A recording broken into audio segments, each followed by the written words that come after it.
Apa itu Shanghai Cooperation Organization? Baik, di sini saya akan menjelaskan apa itu Shanghai Cooperation Organization atau SCO itu sendiri. SCO ialah organisasi yang terbentuk oleh negara-negara Asia, Tengah, dan Tiongkok.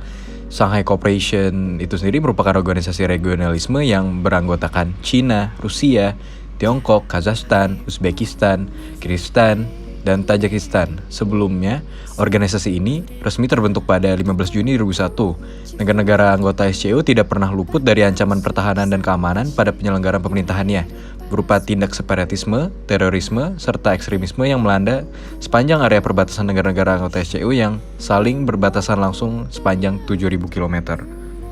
Secara geopolitik, negara-negara ini merupakan daerah dengan keunggulan alam yang cukup dapat diperhitungkan. Shanghai Cooperation Organization merupakan organisasi keamanan yang cukup berhasil dalam memberantas tindak separatisme, terorisme, serta ekstremisme yang berada di Asia Tengah. SCO itu sendiri merupakan organisasi ekonomi yang berhasil memetakan berbagai macam kerjasama anggota SCO yang multipolar, saling menguntungkan yang meningkatkan pendapatan negara masing-masingnya. Baik, lalu untuk selanjutnya, apa saja sih bentuk kerjasama yang dilakukan oleh SCO itu sendiri? Berikut adalah macam-macam kerjasama yang dilakukan oleh SCO. Yang pertama adalah Security and Stability. SCO percaya bahwa diplomasi merupakan sebuah alat yang sangat berguna pada penyelesaian konflik. Tujuan dan prinsip SCO dibuat dengan mengikuti norma hak asasi internasional yang dibuat oleh PBB. Dengan begitu, SCO terus mendukung peran hubungan internasional yang predominan di PBB. Pada usaha untuk melawan terorisme telah menunjukkan hasil yang bagus yang didapatkan dari aksi mereka pada tahun 2011 dan 2015. Di bawah koordinasi SCO, para otoritas negara anggota SCO telah berhasil memperingati 20 serangan teroris, mencegah 650 aksi teroris dan ekstremis, menetralisirkan 440 kamp pelatihan teroris, dan 1.700 anggota organisasi teroris internasional. Sebagian besar dari mereka telah dijatuhi hukuman penjara dengan waktu yang sangat lama. Yang kedua adalah perlawanan terhadap narkoba ilegal merupakan salah satu prioritas dari SCO itu sendiri. Kerjasama ini dilakukan oleh sesama anggota SCO. Produksi narkoba ilegal tetap menjadi salah satu ancaman yang paling serius untuk keamanan dan membahayakan keamanan dan stabilitas tentunya. Mengikuti perjanjian kooperasi 2004 antar negara anggota pendahulu. Pada tahun 2015, deklarasi oleh para petinggi negara anggota SCO pada ancaman narkoba sesuai dengan ketentuan dan resolusi PBB.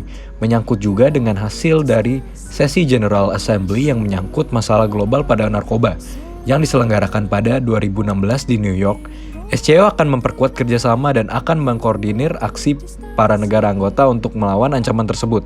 Selama operasi spesial melawan narkoba di daerah SCO telah berhasil mengambil 69 ton heroin dari para bandar narkoba. Itu membuktikan keefektifan pada usaha OSC di area tersebut. Dan yang ketiga adalah perkembangan ekonomi sebagai jalan untuk mencegah keadaan darurat, tantangan ke depan, dan ancaman pada keamanan. Ketidaksetaraan perkembangan ekonomi pada para pihak berbeda di dunia membawa sebuah radikalisasi besar dan diselesaikan dengan menciptakan situasi konflik yang sangat riskan. Tren negatif pada perkembangan ekonomi secara intens, ketidakseimbangan yang berkontribusi pada jumlah perkembangan ancaman dan tantangan sekuritas dan perkembangan berkelanjutan. Dan bentuk kerjasama SCO yang terakhir adalah dialog kebudayaan untuk sebagai cara melawan tantangan sekuritas. Kolaborasi negara anggota SCO pada domain kebudayaan, edukasi, dan sains merupakan sebuah faktor yang penting untuk mendirikan sebuah relasi yang bersahabat, kepercayaan mutual, dan tetangga yang tentram. Sebuah dialog kebudayaan yang konstan dengan segala level antara negara-negara OSC berkontribusi untuk mempelajari pengalaman satu sama lain yang mana yang berkembang merupakan komprehensi mutual.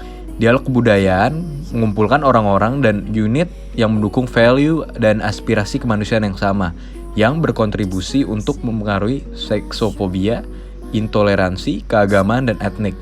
Dengan dialog seperti itu, pengertian merupakan tujuan utama dari SCO itu sendiri. Yang berikutnya adalah, apa sih kepentingan dari Tiongkok itu sendiri di SCO? Tiongkok sendiri memiliki banyak kepentingan yang berhubungan dengan suplai minyak dan gas dari Asia Tengah ke Tiongkok melalui provinsi Xinjiang. Tiongkok di bagian barat yang berbatasan langsung dengan Asia Tengah. Kebutuhan minyak Tiongkok cukup banyak didapat dari Asia Tengah, sehingga Tiongkok selalu menyambut hangat permohonan kerjasama yang diajukan oleh Asia Tengah. Dalam hal ini, geopolitik Tiongkok secara sosial berupa perdamaian tensi dan merupakan upaya preventif diplomasi dengan Asia Tengah agar turut menjaga stabilitas negaranya, terutama dalam kasus provinsi Asia Tengah, Xinjiang. Keterlibatan pembangunan di negara-negara anggota SCO merupakan langkah awal Tiongkok dalam membangun ekonominya di Asia Tengah.